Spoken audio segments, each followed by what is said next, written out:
Welcome to news అడ్డా. నేను అర్చన. ముందుగా ఈ రోజు ముఖ్యాంశాలు. తల్లిదండ్రులను నిర్లక్ష్యం చేసే పిల్లలకు సిపి సజ్జనార్ హెచ్చరిక. యూరియా బ్లాక్ మార్కెట్ కు చెక్, కొనుగోళ్ల కోసం ప్రత్యేక యాప్. రేవంత్ రెడ్డి ఢిల్లీ పర్యటన, కేంద్ర మంత్రులతో వరుస భేటీ. లీక్ వీరులకు Kishan Reddy strong warning, Modi meeting పై కీలక వ్యాఖ్యలు. తెలంగాణ ఇంటర్ విద్యార్థులకు అలర్ట్, సెకండ్ ఇయర్ పరీక్ష తేదీలో మార్పు. ఇక వివరాల్లోకి వెళ్తే, కన్న పిల్లల చేత నిర్లక్ష్యానికి, నిరాదరణకు గురవుతున్న వృద్ధ తల్లిదండ్రుల సంఖ్య పెరగడంపై హైదరాబాద్ నగర పోలీస్ కమిషనర్ విసి సజ్జనార్ తీవ్ర ఆందోళన వ్యక్తం చేశారు. అలాంటి వారిపై చట్టపరంగా కఠిన చర్యలు తీసుకుంటామని ఆయన హెచ్చరించారు. ఈ మేరకు ఆయన మంగళవారం ఒక వీడియో సందేశాన్ని విడుదల చేశారు. హైదరాబాద్ పోలీస్ కమిషనర్గా అంతకుముందు సైబరాబాద్, టీజీఎస్ఆర్టీసీ ఇతర జిల్లాల్లో పనిచేసిన అనుభవంతో తాను ఎన్నో సంఘటనలు చూశానని సజ్జనార్ తెలిపారు.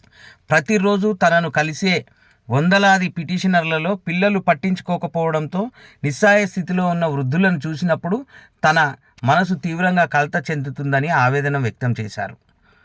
తల్లిదండ్రులను చూసుకోవడం అనేది పిల్లలు చేసే సాయమో, వారిపై మోపే భారమో కాదని, అది ఒక జన్మ హక్కని ఆయన స్పష్టం చేశారు. అందులో ఎలాంటి సాకులు, చర్చలకు ఆస్కారం లేదన్నారు. ఈరోజు మీరు మీ తల్లిదండ్రులతో ఎలా ప్రవర్తిస్తారో రేపు మీ పిల్లలకు అదే ఒక పాఠం అవుతుంది. ఈ తరం చేసే పనులే తర్వాతి తరానికి మార్గనిర్దేశం చేస్తాయి అని సజ్జనార్ హితవు పలికారు. వృద్ధ తల్లిదండ్రులను వేధించడం లేదా వదిలివేయడం వంటి చర్యలను ఎట్టి పరిస్థితుల్లో సహించేది లేదని స్పష్టం చేశారు. ఈ సందర్భంగా వృద్ధులకు ఆయన భరోసా ఇచ్చారు. మీరు ఒంటరి కారు, మీకు ఎలాంటి సమస్య ఉన్నా సంకోచించకుండా నేరుగా నన్ను సంప్రదించవచ్చు.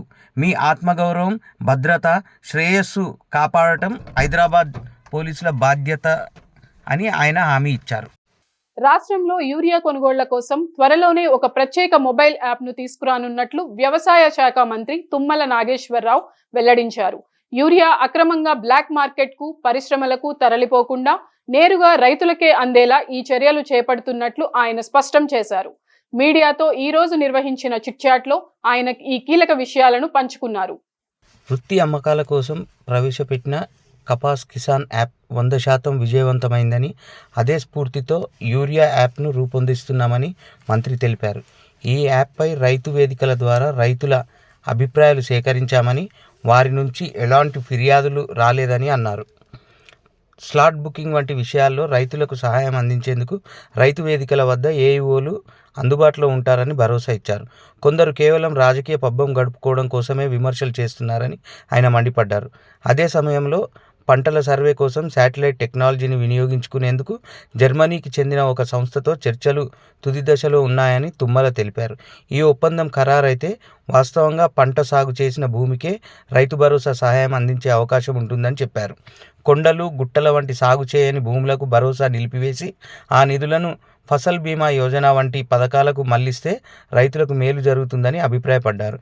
ఈ అంశాలపై త్వరలో కేబినెట్లో చర్చించి తుది నిర్ణయం తీసుకుంటామని మంత్రి స్పష్టం చేశారు. తెలంగాణ ముఖ్యమంత్రి రేవంత్ రెడ్డి దేశ రాజధాని ఢిల్లీలో పలువురు కేంద్ర మంత్రులను కలిశారు. 2 రోజుల క్రితం మెస్సీతో మ్యాచ్ అనంతరం ఆయన హైదరాబాద్ నుంచి ఢిల్లీకి బయలుదేరి వెళ్లారు.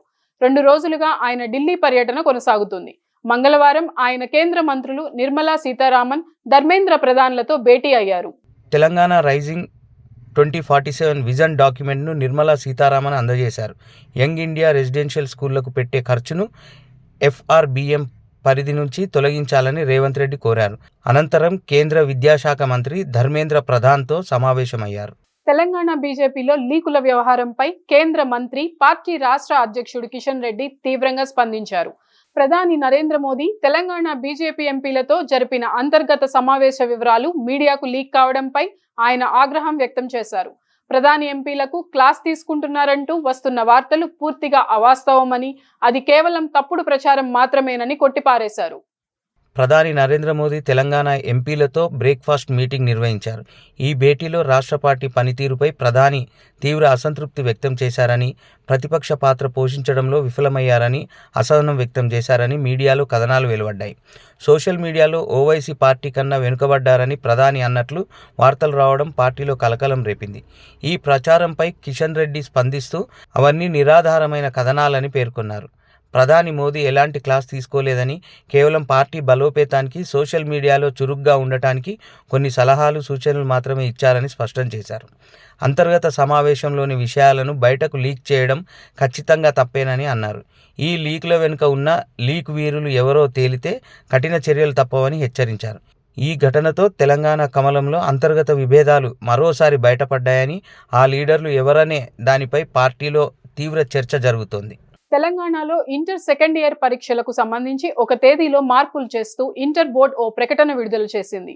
ముందుగా ప్రకటించిన షెడ్యూల్ ప్రకారం మార్చి 3న జరగాల్సిన పరీక్షను మార్చి 4న నిర్వహించనున్నట్లు పేర్కొంది. హోలీ పండుగ సందర్భంగా ఈ మార్పులు చేసినట్లు వివరించింది.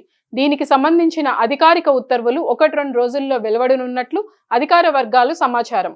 హోలీ పండుగ మార్చి 4న జరుగుతుందనే ఉద్దేశంతో ఇంటర్ బోర్డు పరీక్షల షెడ్యూల్ను రూపొందించింది. అయితే ప్రభుత్వం తాజాగా రిలీజ్ చేసిన సాధారణ సెలవుల జాబితాలో మార్చి 3న హోలీ పండుగ సెలవు రోజుగా ప్రకటించింది. దీంతో ఆ రోజు జరగాల్సిన పరీక్షలను వాయిదా వేయాలని ఇంటర్ బోర్డు నిర్ణయించింది. మిగతా పరీక్షలన్నీ షెడ్యూల్ ప్రకారమే జరుగుతాయని అధికారులు తెలిపారు. ఇవి ఇప్పటివరకు ఉన్న అప్డేట్స్. మరిన్ని వార్తలతో మళ్ళీ కలుద్దాం. నమస్కారం.